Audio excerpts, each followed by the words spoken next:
A Little Princess by Frances Hodgson Burnett. Chapter 1.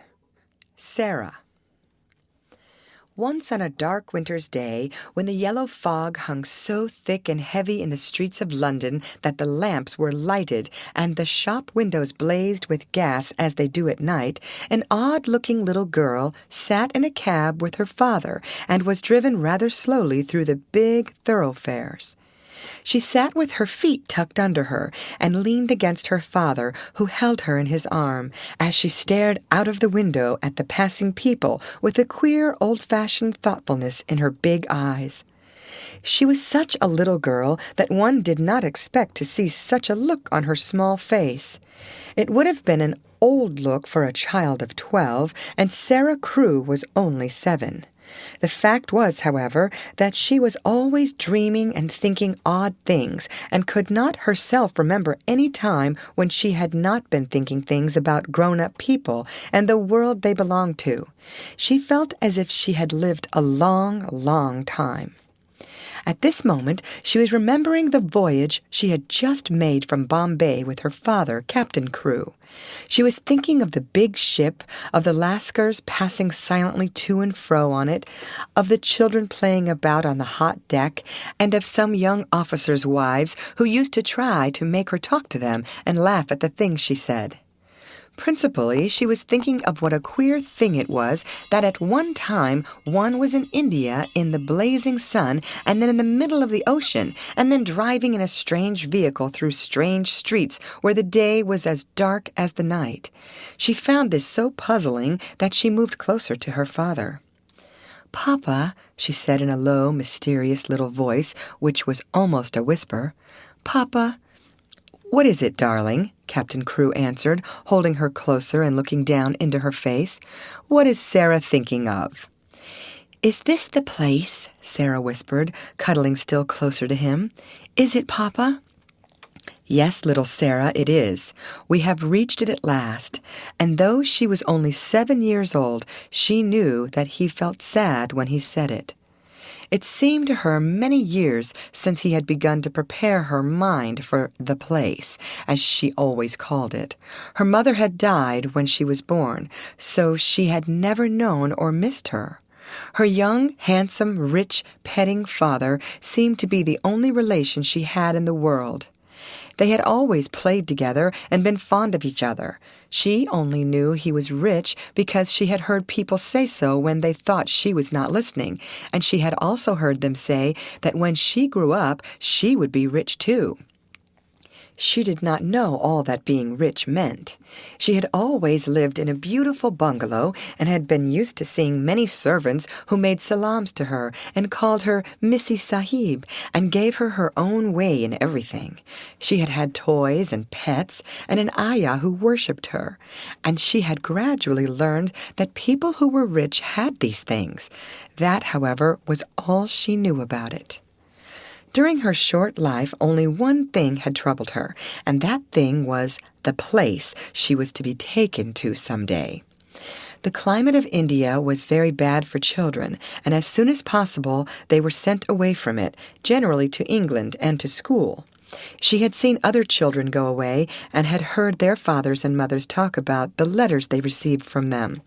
She had known that she would be obliged to go also, and though sometimes her father's stories of the voyage and the new country had attracted her, she had been troubled by the thought that he could not stay with her. "Couldn't you go to that place with me, Papa?" she had asked when she was 5 years old. "Couldn't you go to school, too? I would help you with your lessons." "But you will not have to stay for a very long time, little Sara," he had always said.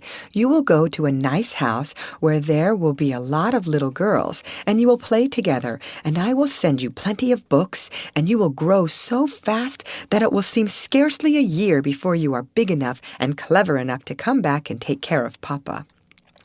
She had liked to think of that, to keep the house for her father, to ride with him and sit at the head of his table when he had dinner parties, to talk to him and read his books. That would be what she would like most in the world. And if one must go away to the place in England to attain it, she must make up her mind to go. She did not care very much for other little girls, but if she had plenty of books, she could console herself. She liked books more than anything else, and was, in fact, always inventing stories of beautiful things and telling them to herself. Sometimes she had told them to her father, and he had liked them as much as she did. "Well, Papa," she said softly, "if we are here, I suppose we must be resigned." He laughed at her old-fashioned speech and kissed her. He was really not at all resigned himself, though he knew he must keep that a secret. His quaint little Sara had been a great companion to him, and he felt he should be a lonely fellow when, on his return to India, he went into his bungalow, knowing he need not expect to see the small figure in its white frock come forward to meet him. So he held her very closely in his arms as the cab rolled into the big, dull square in which stood the house which was their destination. It was a big, dull brick house, exactly like all the others in its row, but that on the front door there shone a brass plate on which was engraved in black letters, "Miss Minchin, Select Seminary for Young Ladies." "Here we are, Sara," said Captain Crewe, making his voice sound as cheerful as possible. Then he lifted her out of the cab, and they mounted the steps and rang the bell. Sara often thought afterward that the house was somehow exactly like Miss Minchin.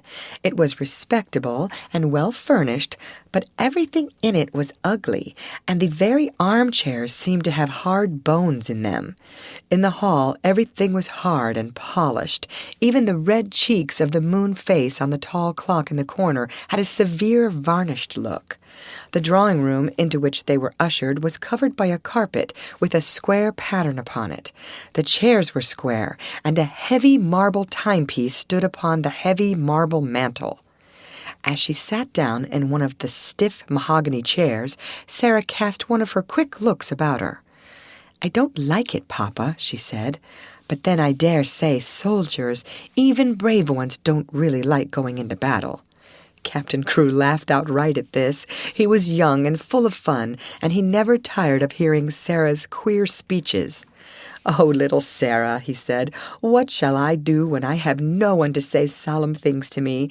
No one else is as solemn as you are." "But why do solemn things make you laugh so?" inquired Sara. "Because you are such fun when you say them," he answered, laughing still more, and then suddenly he swept her into his arms and kissed her very hard, stopping laughing all at once, and looking almost as if tears had come into his eyes. It was just then that Miss Minchin entered the room. She was very like her house. Sara felt tall and dull and respectable and ugly. She had large, cold, fishy eyes and a large, cold, fishy smile. It spread itself into a very large smile when she saw Sara and Captain Crewe. She had heard a great many desirable things of the young soldier from a lady who had recommended her school to him. Among other things, she had heard that he was a rich father who was willing to spend a great deal of money on his little daughter. "It will be a great privilege to have charge of such a beautiful and promising child, Captain Crewe," she said, taking Sara's hand and stroking it. "Lady Meredith has told me of her unusual cleverness. A clever child is a great treasure in an establishment like mine." Sara stood quietly, with her eyes fixed upon Miss Minchin's face. She was thinking something odd as usual. "Why does she say I'm a beautiful child?" she was thinking. "I am not beautiful at all. Colonel Grange's little girl Isabel is beautiful. She has dimples and rose-colored cheeks and long hair the color of gold. I have short black hair and green eyes. Besides which, I am a thin child and not fair in the least. I am one of the ugliest children I ever saw." She is beginning by telling a story. She was mistaken, however, in thinking she was an ugly child. She was not in the least like Isabel Grange, who had been the beauty of the regiment, but she had an odd charm of her own. She was a slim, supple creature, rather tall for her age, and had an intense, attractive little face. Her hair was heavy and quite black, and only curled at the tips. Her eyes were greenish-gray, it is true, but they were big, wonderful eyes, with long black lashes, and though she herself did not like the color of them, many other people did. She was very firm in her belief that she was an ugly little girl, and she was not at all elated by Miss Minchin's flattery. "I should be telling a story if I said she was beautiful," she thought, "and I should know I was telling a story. I believe I am as ugly as she is in my way. What did she say that for?" After she had known Miss Minchin longer, she learned why she had said it. She discovered that she said the same thing to each papa and mamma who brought a child to her school. Sara stood near her father and listened while he and Miss Minchin talked.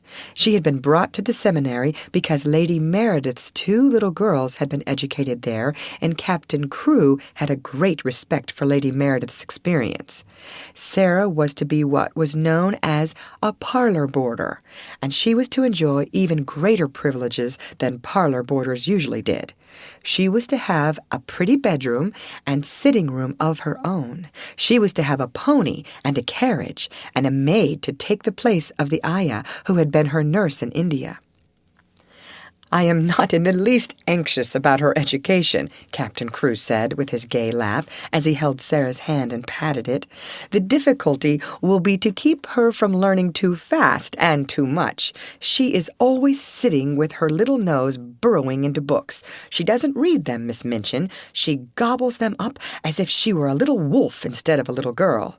She is always starving for new books to gobble, and she wants grown-up books. Great, big, fat ones, French and German, as well as English history and biography and poets and all sorts of things. Drag her away from her books when she reads too much.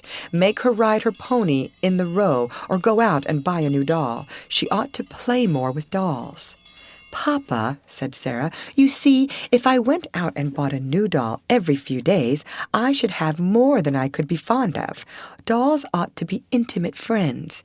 Emily is going to be my intimate friend." Captain Crewe looked at Miss Minchin, and Miss Minchin looked at Captain Crewe. "Who is Emily?" she inquired. "Tell her, Sara," Captain Crewe said, smiling. Sara's green-gray eyes looked very solemn and quite soft as she answered. "She is a doll I haven't got yet," she said. "She is a doll Papa is going to buy for me. We are going out together to find her. I have called her Emily. She is going to be my friend when Papa is gone. I want her to talk to about him." Miss Minchin's large, fishy smile became very flattering indeed. "What an original child!" she said. "What a darling little creature!" "Yes," said Captain Crewe, drawing Sara close, "she is a darling little creature. Take care of her for me, Miss Minchin." Sara stayed with her father at his hotel for several days. In fact, she remained with him until he sailed away again to India. They went out and visited many big shops together and bought a great many things. They bought, indeed, a great many more things than Sara needed, but Captain Crewe was a rash, innocent young man and wanted his little girl to have everything she admired and everything he admired himself, so between them they collected a wardrobe much too grand for a child of 7. There were velvet dresses trimmed with costly furs, and lace dresses, and embroidered ones, and hats with great soft ostrich feathers, and ermine coats and muffs, and boxes of tiny gloves and handkerchiefs, and silk stockings in such abundant supplies that the polite young women behind the counters whispered to each other that the odd little girl with the big solemn eyes must be at least some foreign princess, perhaps the little daughter of an Indian Rajah. And at last they found Emily, but they went to a number of toy shops and looked at a great many dolls before they discovered her. "I want her to look as if she wasn't a doll, really," Sara said. "I want her to look as if she listens when I talk to her. "The trouble with dolls, Papa," and she put her head on one side and reflected as she said it. "The trouble with dolls is that they never seem to hear." So they looked at big ones and little ones, at dolls with black eyes and dolls with blue, at dolls with brown curls and dolls with golden braids, dolls dressed and dolls undressed. "You see," Sara said when they were examining one who had no clothes, "if, when I find her, she has no frocks, we can take her to a dressmaker and have her things made to fit. They will fit better if they are tried on." After a number of disappointments, they decided to walk and look in at the shop windows and let the cab follow them. They had passed 2 or 3 places without even going in, when as they were approaching a shop, which was really not a very large one, Sara suddenly started and clutched her father's arm. "Oh, Papa!" she cried, "there is Emily!" A flush had risen to her face, and there was an expression in her green-gray eyes as if she had just recognized someone she was intimate with and fond of. "She is actually waiting there for us," she said. "Let us go into her." "Dear me," said Captain Crewe, "I feel as if we ought to have someone to introduce us." "You must introduce me, and I will introduce you," said Sara. "But I knew her the minute I saw her, so perhaps she knew me too." Perhaps she had known her. She had certainly a very intelligent expression in her eyes when Sara took her in her arms. She was a large doll, but not too large to carry about easily. She had naturally curling golden-brown hair which hung like a mantle about her, and her eyes were a deep, clear gray blue, with soft, thick eyelashes, which were real eyelashes and not mere painted lines. "Of course," said Sara, looking into her face as she held her on her knee, "of course, Papa, this is Emily." So Emily was bought and actually taken to a children's outfitter's shop and measured for a wardrobe as grand as Sara's own. She had lace frocks, too, and velvet and muslin ones, and hats and coats and beautiful lace-trimmed underclothes, and gloves and handkerchiefs and furs. "I should like her always to look as if she was a child with a good mother," said Sara. "I'm her mother, though I am going to make a companion of her." Captain Crewe would really have enjoyed the shopping tremendously, but that a sad thought kept tugging at his heart. This all meant that he was going to be separated from his beloved, quaint little comrade. He got out of his bed in the middle of that night and went and stood looking down at Sara, who lay asleep with Emily in her arms. Her black hair was spread out on the pillow, and Emily's golden-brown hair mingled with it.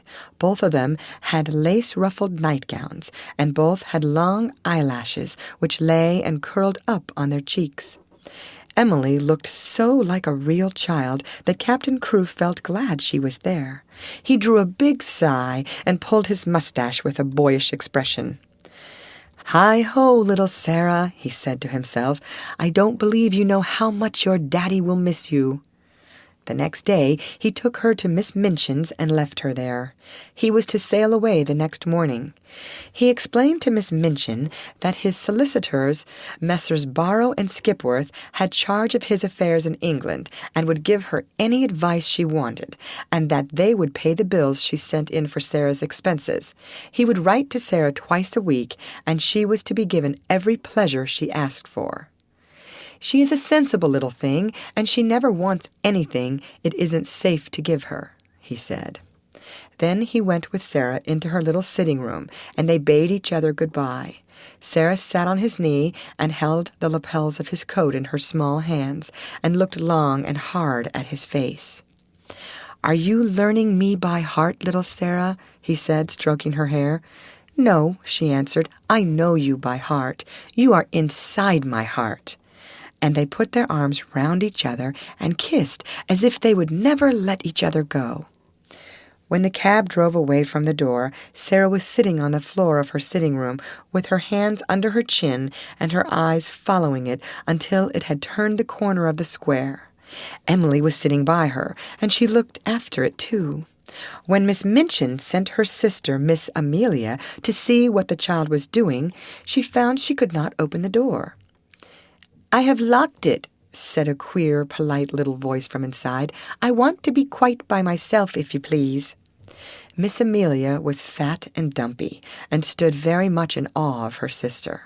She was really the better-natured person of the two, but she never disobeyed Miss Minchin. She went downstairs again, looking almost alarmed.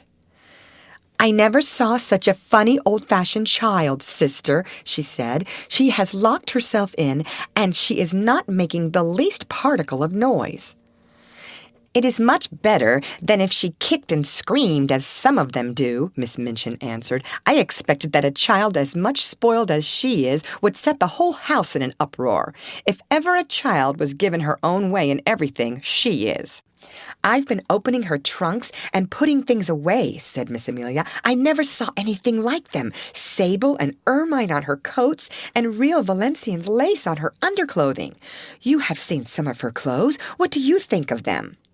"I think they are perfectly ridiculous," replied Miss Minchin sharply, "but they will look very well at the head of the line when we take the school children to church on Sunday. She has been provided for as if she were a little princess."